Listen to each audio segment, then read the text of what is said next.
Hello, American literature students. I want to use this video to talk a little bit about the discussion posts, which will be my favorite part of this summer class. Um, in a face-to-face class, we would be using a lot of our class time to share our observations and our questions about the reading. And in our class this summer, that will all happen online in the discussions feature of D2L. I'm really eager to hear the kinds of observations that you have to make about the literature that we read. Since everybody comes from different backgrounds, everybody's probably going to notice different things. And so together with all of our observations, we'll be able to come to an even richer understanding of the text that we read. And that should be really fun. So you'll be expected not only to post 3 times every week, but also to read what other people are posting so that your understanding of the literature is even fuller and richer. You'll be doing this during weeks 1 through 7, and in the last week of the term, week 8, your posts are optional. You would get bonus points for those to make up for a post or two that you might have missed during the term. So each week you'll be required to make one primary post of about 150 to 250 words on the week's topics. In this post, you should focus on your ideas about the text. Don't simply give us a summary of the plot. Everybody will have read the story that you're talking about, or the novel or the poem, so you don't need to retell it. Instead, you should focus on what you think about it, what you noticed, what was most interesting. Every week in the reading guide, there might be ideas to prompt your thinking. These primary posts will be due each Wednesday at noon, except for this first week when you'll get an extra day, and that will be due on Thursday at noon. And then later in the week, by Friday, I'll expect you to read all the posts that have been made so far and pick 2 of them to respond to. You can write a shorter post in response, at least 75 words, and reply specifically to the ideas that your classmates have put out there. Remember to read as many posts as you can, ideally all of them. I have definitely noticed in the last few summers of teaching this class that the students who read the responses and who read as many discussion posts as possible are the students who tend to earn A's and B's in the class. So this will definitely help. Okay, so when you respond to a colleague's post, you could agree with a point that they're making and add something new. You could explain how the post helps you to understand the literature in a new way. You could explain politely why you disagree with a certain point and offer different evidence from the text. You could explain why you agree, but only to an extent, and offer a clarification or a twist or an expansion on what your classmate has said. One final requirement in these posts is that they must be spread across 2 different topics each week. This shows me that you're reading more than just one of the short stories. So you'll get to see in the discussion boards what I mean. So if I switch here, I'm going to switch real quickly. Oops, that's not what I'm looking for. In the week 1 discussions, I have posted several topics here. One is about Huck Finn, or the story The Luck of Roaring Camp. Another is about a New England nun and a white heron.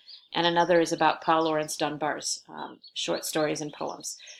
So if your primary post is about Huck Finn, you want to make sure that at least one of your other posts is on one of these other threads, so that you're not focusing only on the same thing all week.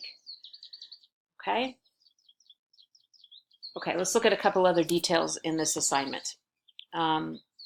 If you come up with a really good idea in your discussion post and you want to write about it more in your weekly response paper, that's totally great. Let's talk for a second about grammar. As long as you're communicating clearly, as long as your readers can understand what you're talking about, I'm not overly concerned about grammar and spelling. This is an English class, obviously, so I don't want you to completely ignore these things, but I'm not going to penalize you if you forgot an apostrophe or forget where a semicolon goes or something like that. I'm just not worried about that. You can definitely say I. You can definitely express where you're confused. This isn't super formal. I do want to talk about etiquette, though, and manners. As I mentioned in the syllabus video, as it says in the syllabus, some of the material that we encounter might be sensitive. We'll want to approach that with scholarly attention. We'll also disagree with each other sometimes about how to interpret the literature, and that's totally great as long as we're doing that respectfully. Often there will be multiple good ways to interpret a text, depending upon the specific quotations or details that stand out to each reader. So as long as we're explaining our disagreements respectfully, disagreements are absolutely welcome. And that means you can disagree with me too, as long as you're presenting your own evidence to back your interpretation. We'll always remain open-minded about and respectful of the different interpretations that we offer in this class. Email me if you have any questions after I'm done with this video, and let me know what your concerns are about the assignment. Each week you'll be earning 40 points for this assignment. This totals 31% of the course grade. Late discussion posts aren't accepted for a grade. We simply have to move quickly, and I won't be able to keep up with all the late posts, but you can certainly add to the discussion if you'd like to. There are penalties for missing a primary post and a response post, and there's a penalty if you make the posts only to one topic instead of spreading them out in two. On page 2 of this handout that's posted on D2L is a rubric that I will be using when I assess your posts each week. At the end of the week, I will look through your posts, and if you earn full credit, if you do excellent work on these posts, basically you're providing strong evidence of close, careful reading and clear original thinking about the texts. So first you're going to show that you definitely understand what you read, and thoughtfulness in your response posts about what your classmates are posting. You'll be focusing on your interpretation and your response to the literature instead of simply retelling the plot. You'll use specific details from the text to support the interpretation, and remember, whenever you do that, that you should cite the page number or the line number if it's a poem. And it should meet the length requirement and be made to 2 different topics each week. Okay? A good post, a B grade would do all of that stuff, maybe not quite as impressively.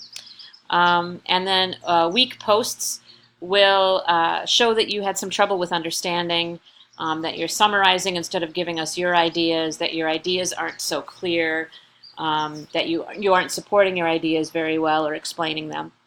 Maybe they're too short. Okay.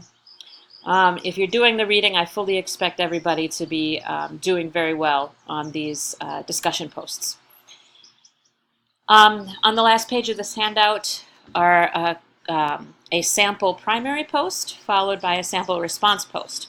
So in this case, if you haven't read A New England Nun yet, you might not want to read this too carefully. You might want to come back to this later.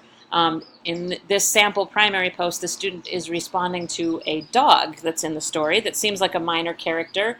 And a lot of readers actually ignore him, but this student decided to look into him a little more deeply and explain her reactions.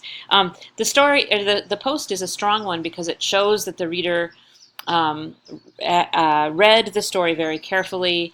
The post focuses on how the writer interprets a part of the story. It focuses on her thinking and her ideas about it. It uses specific details. Notice the use of quotation marks around this phrase, plus citing the page number in parentheses. And it meets the length requirement. Now here's a sample of how a classmate responded to this post by explaining what the post helped her notice in this case.